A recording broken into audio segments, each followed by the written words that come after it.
Hi everyone, video today just about samples and how to get the most out of using them. So I've touched lightly before on what I include in my samples, so I'll just quickly recap that. So in the samples that I send out and also that I give out in person, I have the instruction sheet, alcohol wipes, cuticle stick or orange stick, and these cute little nail files. They're so tiny, that's why I put in two. And I also put in two of the alcohol wipes simply because these ones are the smaller ones that I get from eBay and they do dry out fairly quickly. So by the time a newbie has finished putting one on one finger, they're going to need another wipe to use for the other finger. I include my business card because on the back of my business card is my sample. Okay, that sample has the instructions by the QR code there, or application instructions via video because not everyone learns through reading, and also the details for the 7-day challenge. On the back of the packets that I put these in for people that I hand them out to personally, I have a sticker that actually says if they text me a photo of their sample jam on their hands, I will put them in a drawer for a full sheet of wraps every month. So I'm encouraging them to use that sample because of the prospect of having a free whole sheet of wraps, not just that free sample. So that's getting people to use it, and we know that half the battle with finding new customers is having someone experience what we do with our wraps, enjoy them, like them, etc., etc. So when I have them in a plastic packet to get out, that's what they look like, and on the back is where that sticker goes. When I put my mail in an envelope, my samples in an envelope, naturally their address goes on the front. I have a thank you on the back, and here I put the sticker saying text me a picture of your jams on your hands and go into that drawer. So that's what I do when I send them out. Before doing that though, when I first contacted someone or they've contacted me, so this might be through my warm market, so my VIP group, it might be through previous parties or new parties, it might also be through a BSS post. So we tend to post the picture that has, the samples and then numbered and say, would you like a sample? And that's great, that gets people to answer you, not just giving them out to complete strangers and randoms who aren't interested. So that's the first thing. When they request that sample, yes, get their details. Put them out on this application form, on this contact slip. Okay, this is provided to us by head office. It's in your startup kit. You can buy more of these as well. Really make use of collecting this information because it will help you later.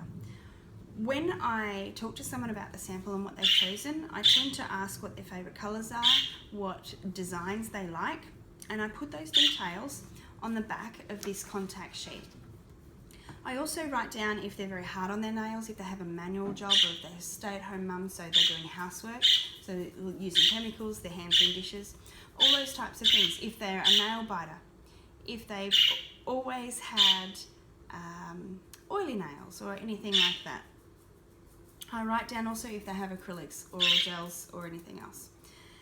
The other thing that I do is I talk to them about application and proper application, and anything that they comment on, oh, that might be a bit weird or difficult, or oh, that's great, something that they like about it, I put that down on that contact sheet as well.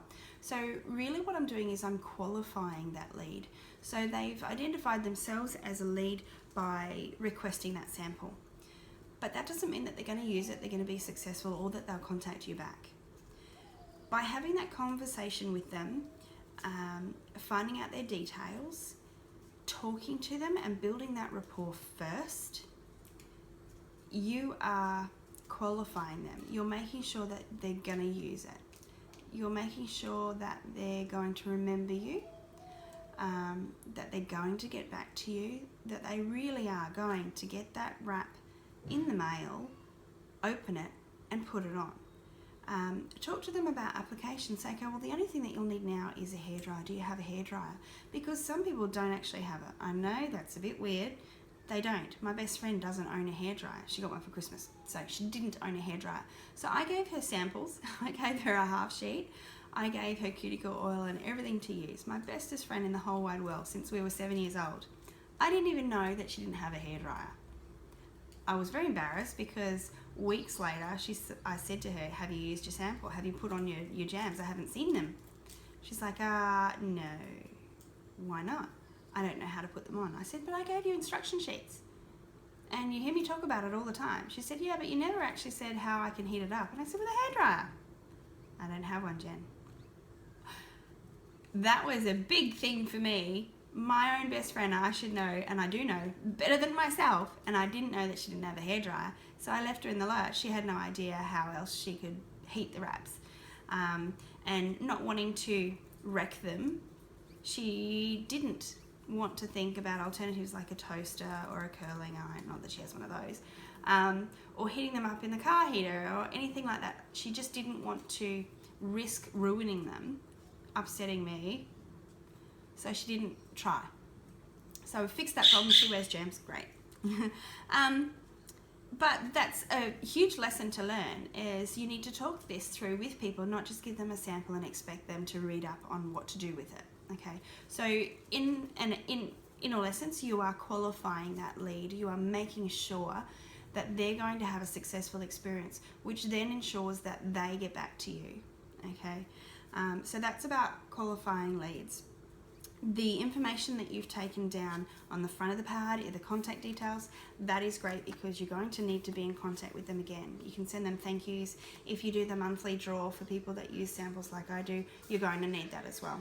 If you use the stuff on the back, the notes that you've written, etc., that will help you again next time to discuss things and talk with them, especially if you give out a lot of these. The information that you get from people can be a little bit muddled, and you might get people mixed up and think, well, okay, she has 3 kids and she has a business of her own, you know. So I can't stress enough to take details, build that rapport with someone and qualify that lead. There's no point in going out and handing out 200 of these things and not really knowing anything about the person that you gave it to, because a free sample is a free sample, yes, but it doesn't mean you're going to use it. I get free samples of all sorts of things. I got a knife in the shopping centre. I got a chopping board that I never bothered using. You know, you get magnet calendars in the mail. Not going to use those. I have enough of those, and I have magnets all over my fridge from my kids. So just because you're given something doesn't mean you're going to use it, even if you think it's cute or funny or, oh, awesome. Initially, it doesn't mean that you're going to use them. The kids get little toys and bits and pieces, freebies all the time that have marketing plastered all over them. I don't necessarily look at that marketing. So by having that conversation with someone, by going over the details, you're qualifying that lead, you're building that rapport, and they'll get back to you, successful or not. The only other thing I'd want to point out to you now in this video is that follow-up is super important. So when you've given that sample out, use these details to call them. 2, 2, and 2 is a good principle to follow. So you can call them in or contact them within 2 days, okay? If they've used it, great. You can ask them how they found application, was it easy, etc., etc. Work through any problems that they had. If they haven't used it, ask them, oh, where is it? Let's do it now. I can talk you through it while we're on the phone. Okay, I would also encourage you to use the phone, not just text messages or Facebook messages, because the phone is more personal and people are a bit more accountable when you talk to them on the phone. Okay, you're not bugging them. They gave you your details. So get past that whole, oh, I don't want to bug them. They gave you their details. That's permission to contact them. So then after the 2-day, you do 2 weeks. By that time, their jams will have finished and fallen off. They'll have either already called you to buy some, bought some online, or they've come off and they're thinking, I really should get some more jams. And you might be that catalyst that gets them to do that. Or they might think, these are really awesome and I want tons and I've had a look, but I can't afford them all. That's where you come in with that phone call. Let's book you a party. And then, of course, after the 2 weeks, they're an established customer. Call them in 2 months, even if you haven't been able to get hold of them for the 2 weeks and the 2 or the 2 days and the 2 weeks. Call them in that 2-month phase and say, hey, I talked to you a while back, I gave you a sample, blah, blah, blah, blah. Open up that communication with them, check in with them. If they are a customer, in that two months time zone, you're doing a customer care call, okay? So that's pretty much it for today. I hope you get some more success out of your samples and get a really good qualified customer base to build your business. Thanks, guys.